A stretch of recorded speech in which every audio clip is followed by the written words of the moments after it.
Hey guys, Brett Weiss here. Welcome to another video. If you're new to the channel, please hit that subscribe button. If you like retro gaming, you came to the right place.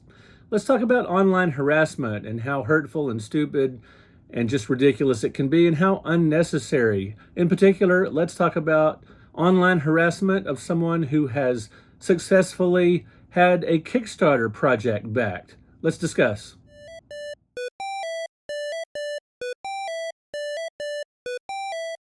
I'm going to start by reading a Kickstarter backer update I received addressing harassment. And this person, I'm going to keep it anonymous because that's not really the point. The point of the video is about harassment in general. And I don't want to draw any more attention about harassment to this particular person because, I don't want any trolls that aren't even a part of this project adding fuel to the fire. I just want to read this and then address harassment in general over Kickstarter projects. Just a quick update to let you know that I'm not going to further engage the angry mob attacking me in the comments, nor am I able to respond to messages here. I'm sorry that some of you are upset about the delays, but fomenting dissent here and sniping my socials is just going to waste more of my time. Books are being packed and shipped literally every day to the best of my ability. There's nothing more I can do to expedite further. Please continue to be patient, hoping to have everything fulfilled by June. To those of you who continue to troll me with verbal abuse, be assured your rewards will be shipped dead last. That's pretty good. Sincerely thanks to all the friends and backers who have continued to be kind and supportive through all the drama. It means so much, and I'm grateful. Hugs. Now, if you funded a Kickstarter, if you successfully came up with a Kickstarter project and it was backed, and you know how much work it takes to get that product to on the market. Now, with my Kickstarter projects, I've had a publisher who does the design work and who prints the books. So with my books, I don't even have to, I put in suggestions for ideas of how I want the books to be designed, and I work with the publisher. They send me, samples and things like that, and I'll make suggestions. But they are the primary, do the printing and most of the design work and all that stuff. But even with that out of the way, the process of writing a book is an enormous undertaking.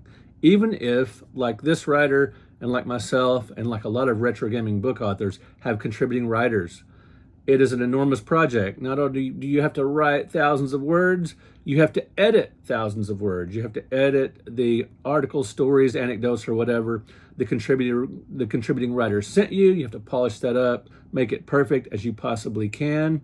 And once you get the book written and you get it shipped off to the publisher or you're printing it yourself, the work doesn't stop there. Then you have to proofread. Once the book is on PDF form or in print form or whatever, your advanced copies, you have to proofread those to fact check and to look for any typos or anything, any kind of mistakes that might have slipped through. There's just a ton of work involved just in writing the book itself. Now, beyond that, the Kickstarter is a major, major undertaking. You have to come up, if you want to really have it successfully funded, you really need to come up with a video, either yourself or pay someone to do a really slick video about your project.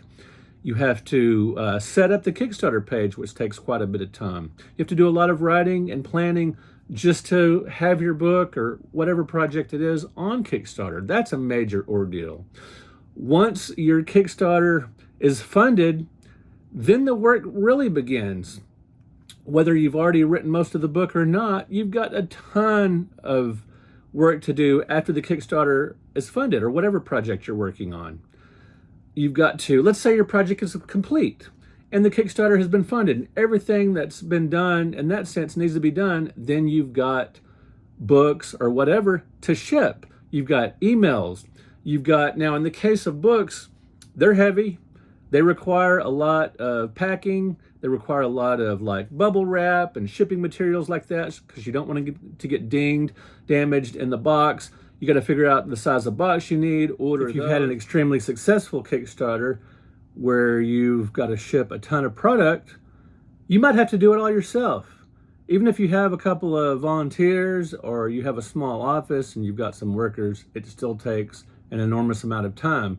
And most of the people I know who have written books, either self-published or through a publisher, they're basically on their own as far as shipping out their Kickstarter orders. And I know some people will have maybe friends help or whatever, but it is still a massive undertaking. Now, in my case, my wife has helped me organize the addresses, make lists, labels, and all that stuff. And even with that all that help, it's still up to me to sign the books, to personalize the books, to just make sure the exact books go to each address. And these foreign addresses get really complicated. And a lot of times, through the Kickstarter page, the address may be off a little bit because the foreign address, they might not always have all the information there. And when you ship it, it's returned to you saying, hey, you didn't cross a T, or you didn't include this number or that number. And then you look on the Kickstarter page and that information wasn't even there to begin with.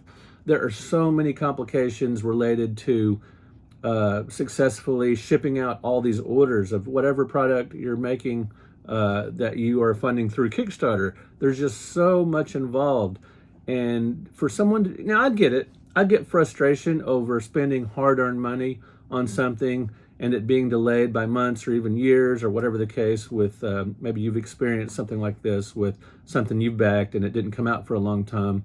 And I know sometimes people that will do a Kickstarter project, it might be delayed by a couple of years and they're ended up calling scam artists but then that item eventually comes out in some cases, and they weren't scam artists. They were just overwhelmed by the scope of the project. And sometimes they didn't realize how long it would take. I know the Game Chasers movie was delayed, and a lot of people were just going online and saying, hey, it was a scam from the beginning, and it was just just a money grab. And anyway, the movie ended up coming out for better or for worse. I thought it was kind of fun. But anyway, getting a little off topic here.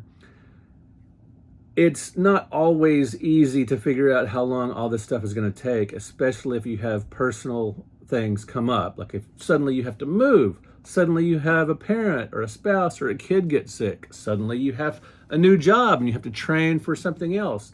Yeah, a lot of, let's say in my field, retro gaming books, most of these aren't going to, be enough to sustain you. You have to have other forms of income, such as being a journalist, as I did for so long, and just a day job or something like that. But regardless, these Kickstarter projects, it sounds great. Hey, your Kickstarter was successfully funded for $50,000, for $30,000, for $100,000. Yes, that's extremely exciting. And everyone who does a Kickstarter project is extremely grateful to all their backers. Don't get me wrong, amazing.